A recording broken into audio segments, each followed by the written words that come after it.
Hey everybody, it's Kyle. Hey, I don't know if you're familiar with the story of Theodore Geisel, but if you aren't, if you are, you know what I'm talking about, but if you aren't, Theodore Geisel was a short story writer who was determined to get his stuff published and had a lot of bad results before he finally broke through. I mean, he sent articles, it's claimed that he sent articles hundreds of times to different publications to try to get short story books published, all kinds of things, and just failed, but kept trying until, for years, kept trying until one of his stories one day was picked up and published. And the story was, it happened one day on Mulberry Street.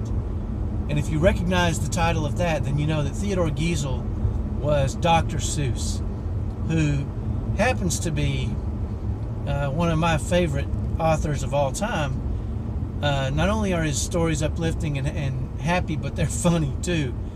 And all the different characters that he's created. And, now there have been movies written that are based on his silly stories for kids. And later in life, they asked him why he kept trying to get his stories published and produced and his books published. And he said, when you believe in something, you keep trying until. And he left it at that. And it really got me to thinking about how, way too many autism families have just given up ever having a happy, joyous home, a home where they thrive, because of the difficulties of the circumstances, or they don't believe that it's even possible anymore. So they've given up. And it kind of reminds me of my father, who passed away a little bit over a year ago,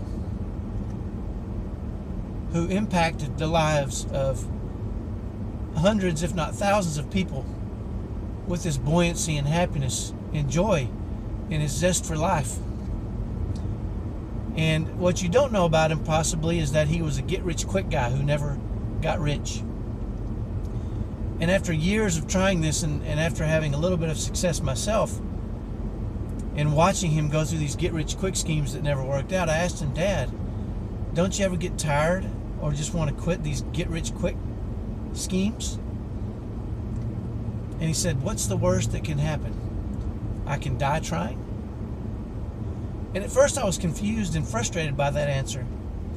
But then I realized what a great answer it was, because how much hope and joy he not only had in his life in the pursuit of get rich quick, but how much joy and happiness and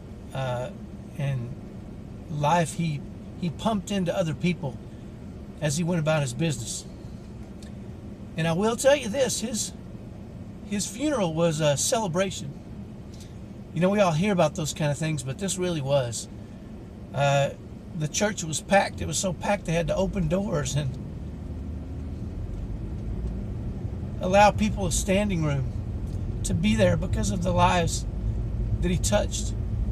And how many people that I didn't even know came out of the woodworks to tell me stories of him changing their lives because of his joy for life and his happiness and the way he carried himself. And I want to apply that to us. Don't give in. I know it's hard. I know it can be difficult. Keep trying. Keep working to bring happiness into your home.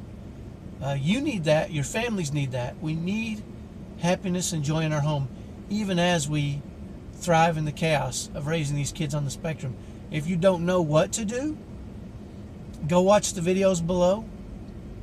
If you're not sure how to bring back happiness and joy, if you've just given up, stop. Don't give up. It's okay to die trying. It'll give you faith, and it'll give you hope that there's a better day tomorrow. And we can help you with that if you want us to. Go check out the videos. Let us know how we can help. Theodore Geisel didn't stop, and look at the impact he's had on people's lives. My father didn't stop trying. His impact was huge. You shouldn't stop trying. You can have a great impact on your families, your kids on the spectrum, your typical kids, and others around you. And that's what I hope for you.